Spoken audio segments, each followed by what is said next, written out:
Hi, this is the YouTube channel for Math Contest Go Go Go. What I want to do for this channel is to build a platform for math lovers in order to make them discuss about different kinds of math problems. I will update a video about challenging problems every day. If you would like, please subscribe below.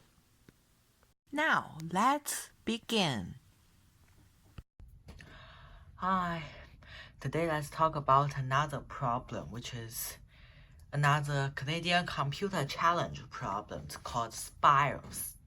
This problem, I don't need to just say about more because it's a printing problem, but it's a hard printing problem. Okay, it's a hard printing problem, no. The problem is easy in definition, which means, for example, if we are going to input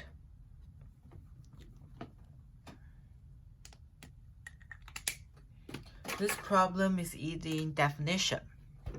You type two numbers, A and B, which that you need to type in a spiral that starts from A and ends in B.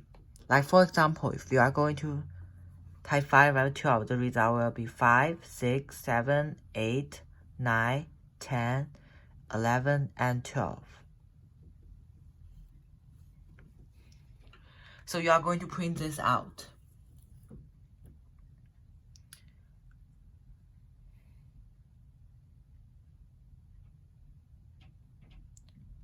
What about this? So to do this, you can use a for loop. Like what you do here, from 5 to 6, you implement 1. And from here, you implement 1. So there's a pattern in here. And then that's 3, and then that's 3. This is a pattern. Another pattern you can make is that you can make a 2D grid. And you find that it's going down, right, up, left, down, right, up, left. It has a similar pattern.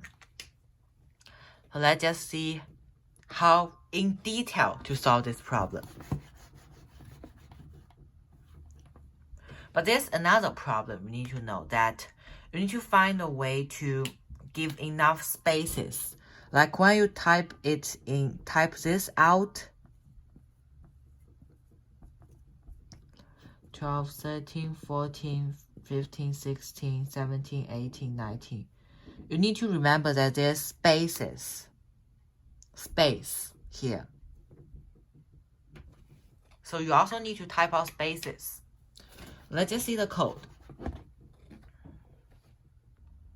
This code includes 3 parts. First, this code includes 2 parts. First, printing part, and second, getting data part. Since we start from getting data, let's just talk about getting data. The getting data part is using a type of recursion, which I will discuss about recursion tomorrow. But today, let's just recursion in fact means that you function your own function. This is an example of recursion. So first, you are going to make judges. I mean, you are going to decide whether you continue printing or not because it starts at the end. So you only need to determine whether to continue the code or not. First, you start in with at, while in the first time at was 1. So you make a loop which starts by going down about the array. You are going to make a double check at here if start is equal to end, whether it continues or not. check whether we still need to continue or not.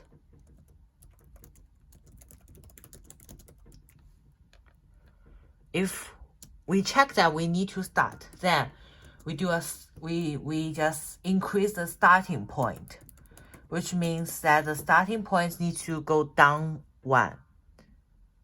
And since I said in the beginning that start point is 5, so the start point will be 6 now, which make it go off.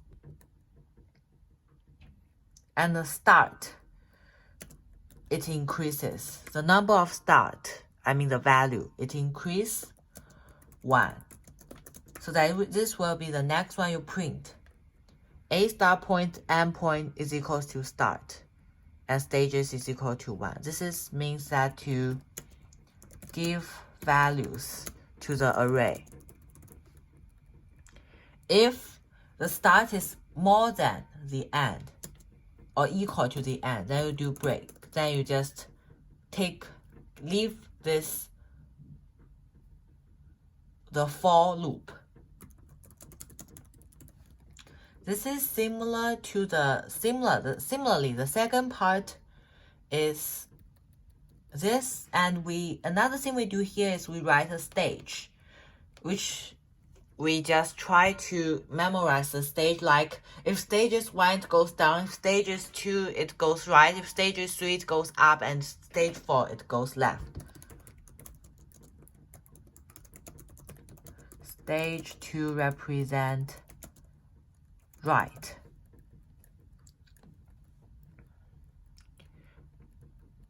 Similarly, we do this for the second part, third part, and fourth part.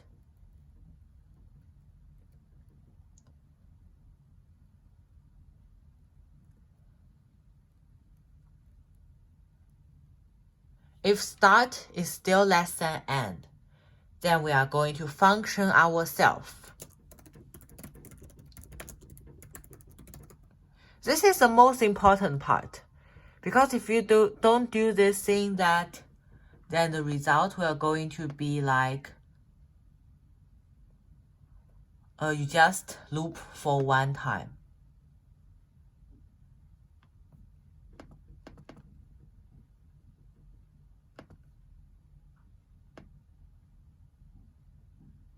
You can see that here. If it is less than n, then we can make the insert increase. If it's more than or equal to n, we even don't need to do that. Okay. So we understand how insert works. Let's see. The start means starting value. The end means ending value. The array is the array we are going to print out.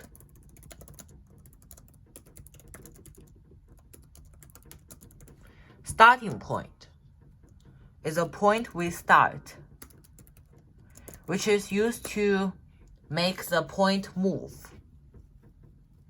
So we set 5 as default, 5 as the default.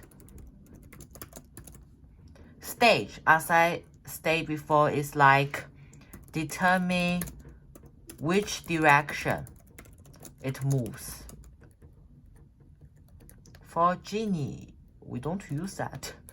Let's just start. Public static void main. This is the main function. This we are going to scan both parts. Like scan the beginning and the end. Scan the end. Final int f. Why we use final is because we don't need to move it anymore. Scan.close, it means to end the loop. End the scan. Counter is equal to 0. How counter works is to switch lines for the program. Let's start by a loop. This means we set every array to 0. Because if we don't set them, the result will show that print out now. Not. Okay, so we set A55 as the starting point and give it a start value. Then we do the insert function, which I already explained before. So here, this part is the most important, printing.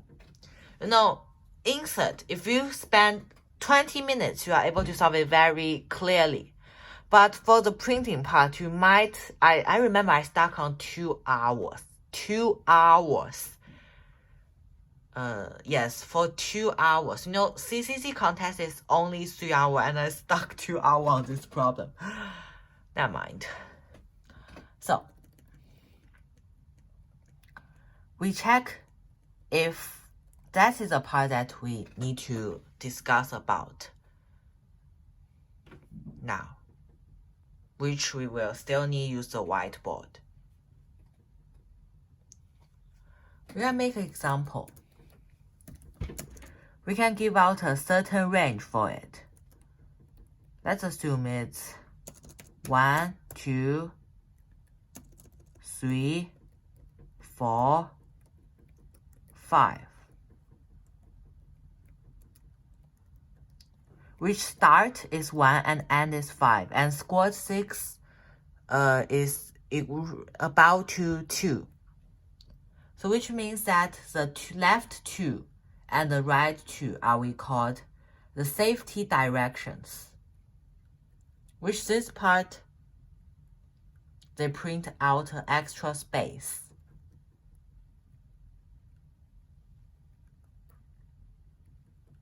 And it's also equivalent to the ending part. Oh, sorry, I'm expected to do that. Here.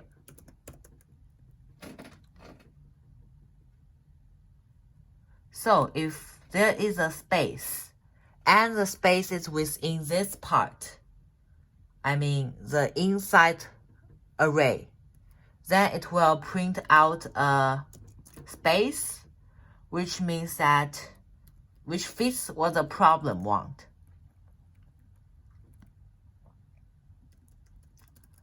For this, else if stage is equals to 1 and is equals to 0, you know what means 1? 1 is a way of going down, like this part. 5, 6, 7, 8. The 5, 6, 7 part are the stage 1. If there's a, because this part is similarly different from that part, just the upper part, which means stage 4. Like if it's stage 1, and we identify that it's in the part that we expected, then we are going to make a space. This is how it goes. And after that, if it doesn't fit those 2 types of categories, then we are going to print the rest of them out. I mean, we don't need to print the 0 out. So the rest of there will be omitted directly. If it's less than 10, we divide it into 2 categories, so it fits more about the problem's requirement. If it's less than 10, so we'll need to add an extra space. If it's more than 10, then we don't need. We make an example for this, okay. Oh, sorry. Because we don't need this anymore. Let's try again. 7 is a A, 12 is a B. So this fits the problem's storage successfully. To conclude this problem is a not hard problem, but it requires a lot of thinking and a lot of patience. So if you are able to take enough time and think about, how to avoid the bracket, the spaces, then you are going to do this problem very well. In fact, problems, they have many solutions, and my solution is only a part of them.